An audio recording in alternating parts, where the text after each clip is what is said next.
नमस्कार। आप सभी का स्वागत है। आज जो टॉपिक ले रहे हैं वो है साइंस मोटिवेशन क्लास।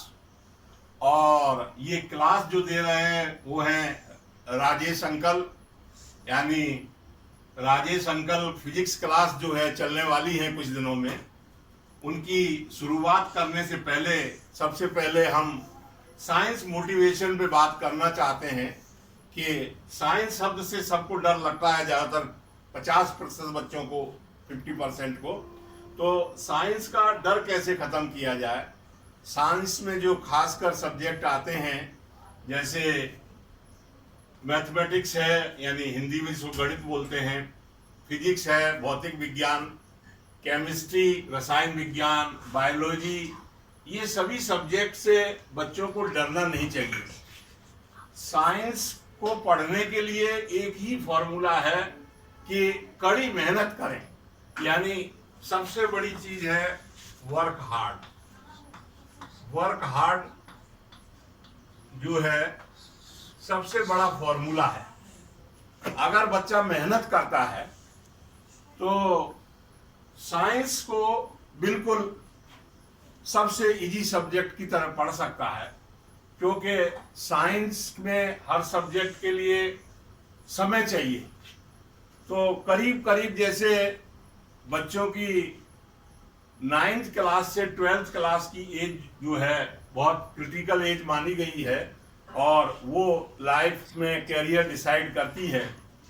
जो बच्चे अगर नीचे की क्लास में कमज़ोर रहे हैं, वो अगर 9वीं क्लास से और 12वीं क्लास तक अच्छी मेहनत करते हैं और कम से कम 6 आवर्स जो है पर डे घर पे होमवर्क करें, मेहनत करें और क्लास पे पूरी लगन के साथ पढ़ें, तो ये साइंस सब्जेक्ट बहुत आसानी से समझे जा सकते हैं। जैसे मैं एक सिंपल बात बताता हूँ आपको, मैथमेटिक्स को यानी गणित को स्ट्रॉन्ग करने का तरीका जो पहले बताया जाता था कि बच्चों को 20 तक पहाड़े आने चाहिए। आज की जो जनरेशन है वो देखी गई है, कोई 9 तक पहाड़े जानता है, कोई 11 तक जानता है, कोई 12 तक जानता है। अगर पेरेंट्स सभी अपने बच्चों को ध्यान दे के 20 तक जो है टेबल्स जो है 20 तक टेबल तैयार करवाएं, और 20 तक टेबल तैयार करने के बाद 25 तक के स्क्वायर का अगर कंठस्थ याद करा दें, जैसे 4 का स्क्वायर 16, 8 का स्क्वायर 64, इस तरह से 25 तक के स्क्वायर कंठस्थ याद हों, तो एग्जाम के अंदर करीब 15 मिनट की सेविंग हो सकती है कैलकुलेशन में। जो कि बच्चे आजकल टाइम बर्बाद करते हैं, यानी अगर उनको 16 × 8 करना हो तब भी वो मल्टीप्लिकेशन करके देखेंगे। सिंपली जो है उनको जो है वो कैलकुलेशन भी जो है डायरेक्ट नहीं मालूम कि 16 8 जा कितना होता है। तो ये सिंपल तरीका है मैथमेटिक्स को तैयार करने का।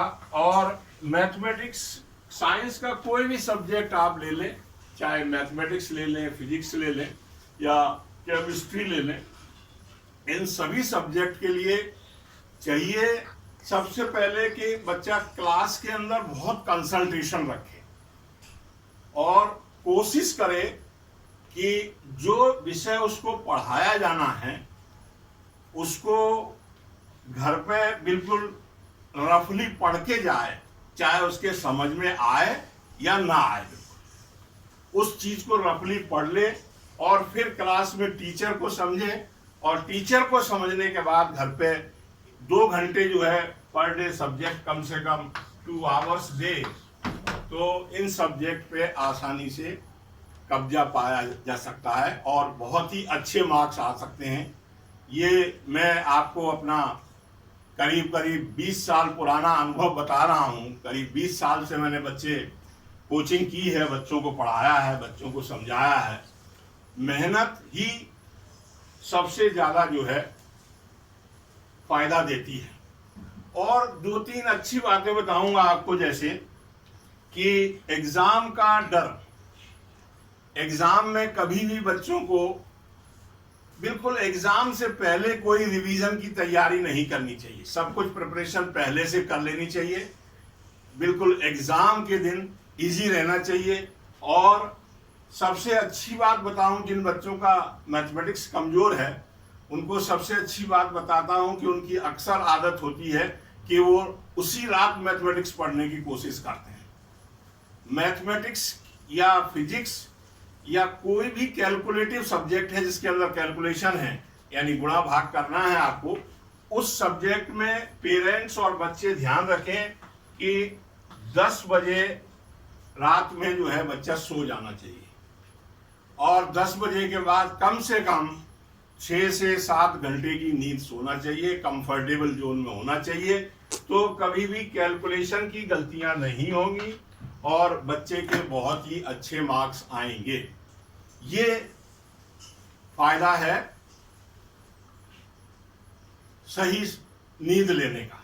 अगर रात भर आप जगते रहेंगे और आप कितने ही विद्वान हैं, कितने भी इंटेलिजेंट हैं, आपके जो हैं 0 नंबर आएंगे, सब कैलकुलेशन मिस्टेक हो जाएंगे, आपसे पूरी गलतियां हो जाएंगी अगर ऐसा करते हैं तो ये एक बहुत ही जबरदस्त फॉर्मूला है मैथमेटिक्स के लिए या फिजिक्स के लिए, जहां न्यूमेरिकल है, कैलकुलेशन है, कोई भी, वहां बच्चे क्या करें कि जो है एग्जाम से पहले तैयारी कर लें और 10 बजे के बाद जो है सो जाएं। बिल्कुल एग्जाम का कोई टेंशन न लें, कोई स्ट्रेस न लें बिल्कुल भी।